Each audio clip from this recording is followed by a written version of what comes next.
Well, I'm a little bit early to these two. Not huge hype yet. We have Lattafa Layaan and Atralia's Matcha Latte. I'm gonna let you guys know if these should be hyped or not. Hello, my gorgeous ones. Welcome to Alicia Budget Beauty. My name is Alicia. Here on my channel, I love all things affordable, fashion, beauty, and fragrance. I do Middle Eastern reviews, niche reviews, indie perfume reviews, and occasional fun beauty shorts and fashion. All sorts of fun stuff. So if that sounds good to you, please subscribe, stick around, be a friend. All right, you guys, I just did that off the fly. I still don't know what I'm going to say in my intro since I let you guys know I'm going pretty much fully fragrance on my channel. It doesn't really make sense to say all the makeup stuff as much anymore. So that's just what I said. All right, you guys, we have two new fragrances here.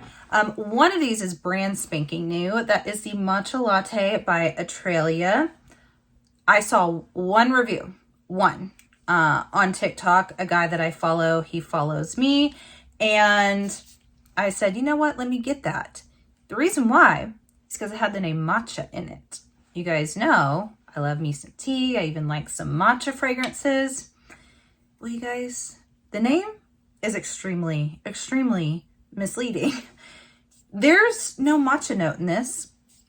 There's no matcha scent to this fragrance. However, I do think it's very, very lovely. I think it is extremely crowd pleasing.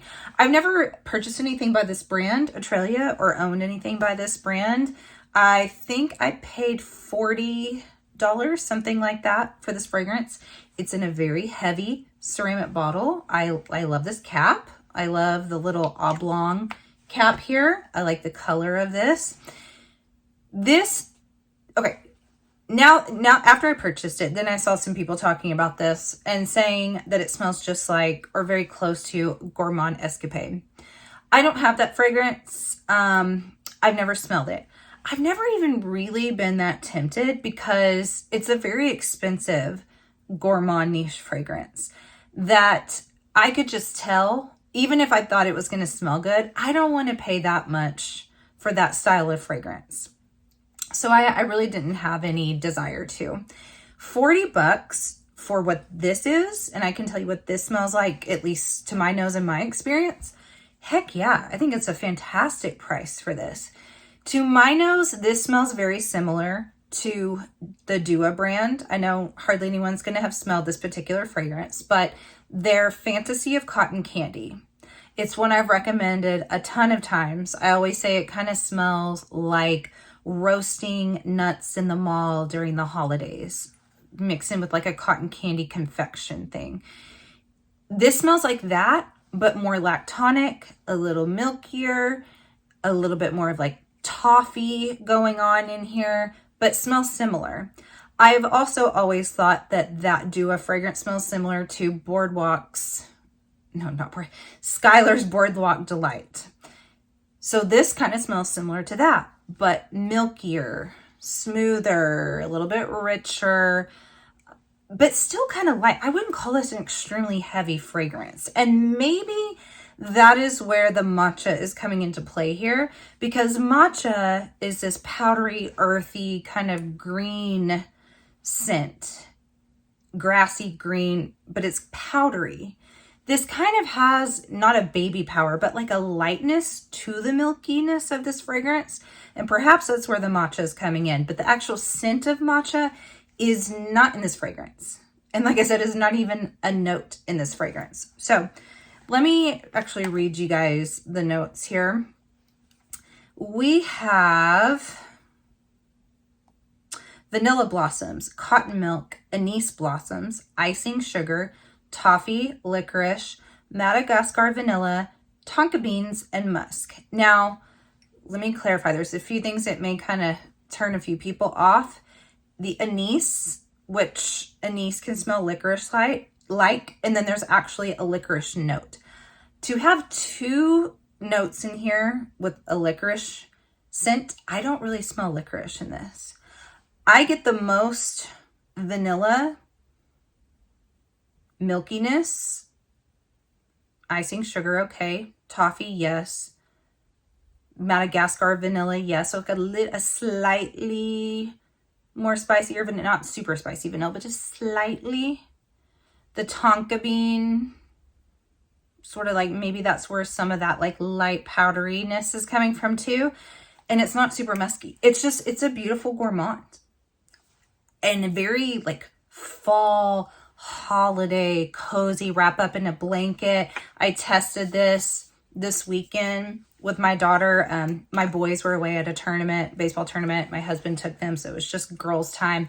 We watched Teen Witch. Top that. If you guys don't know, you need to know. Go watch it. Came out in like 1990, and I loved it as a kid, so I showed it to her.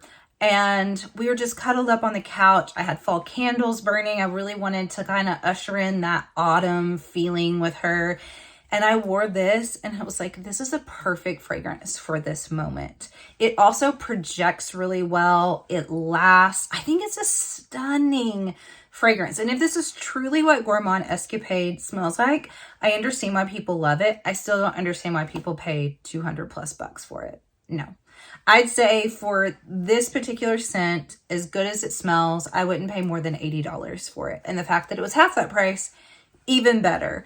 So we're early on this. I don't know if this is going to get super, super hyped, go viral or not. It's not a very hyped brand. This isn't Lattafa, you know, it's not Paris Corner. So I don't know. All I know is it smells fantastic. I do recommend it. Very, very pleased with it. Now on the complete other end of the spectrum here, I mean, complete, we have Lattafa's Layaan. I'm not sure if it's Layaan, Layaan, L-A-Y-A-A-N. Can we really take a moment for this bottle though? This is beautiful. This is hand painted. It's double glass. Like, I didn't realize that at first, but I got it in. I'm like, oh my gosh, this is double glass. Like the painting of the flowers and the leaves is like inside another layer of glass. And then this is beautiful to look at. It is plastic though. Like, it doesn't look cheap. It really doesn't. But like when you get closer, like, okay, this is plastic. So if this was like ceramic, oh my goodness, this would be like, look like a little Parisian, super high-end, expensive luxury fragrance, in my opinion. I think it's gorgeous. When I say completely other end of the spectrum, this is so spring, so summer, so in-your-face floral. Big time. To where I've really had to think about it because I want to judge it fairly. I don't think it's the right season for this. And I saw some people asking on someone's TikTok, they said, is this a fall winter floral? Am I going to be able to wear it for that? And a couple, like, I saw 2 people respond like, oh my gosh, I love it. It smells so good. You could totally wear it in the winter. I mean, you can wear whatever you want at any time, but this screams spring and summer, especially spring to me. This, I don't love this much floral and this like clean of a floral in the fall winter time. I think this will do so much better later on. Now, that you would need to like floral. Okay, you can't hate floral and like this fragrance, I don't think. It is, I mean, it is just a floral bomb. It really is. It could be a Lancome fragrance, like a flanker. It could be in that category. Maybe even like a Dolce & Gabbana. I could see this being like in the garden territory. Like if it was their, you know how they have the violet, they have garden, they have that jasmine one. This would be called like garden bloom or something like that because it's so floral and so kind of designer smelling. And it smells expensive. It does. It's a very, very nice, lovely fragrance. It's one that, this is a beast too. Oh my goodness. I sprayed 2 sprays and it almost gave me an instant headache because it's just so strong. After it kind of mellowed a bit, and especially when I left the room that I sprayed it in, hours and hours and hours later when I walked in there, it smelled beautiful. And it was still this lingering in the air. It smelled gorgeous. It smelled like a beautiful florist's house and had softened so much, become just much more refined and soft around the edges, where at first it's pretty harshly floral.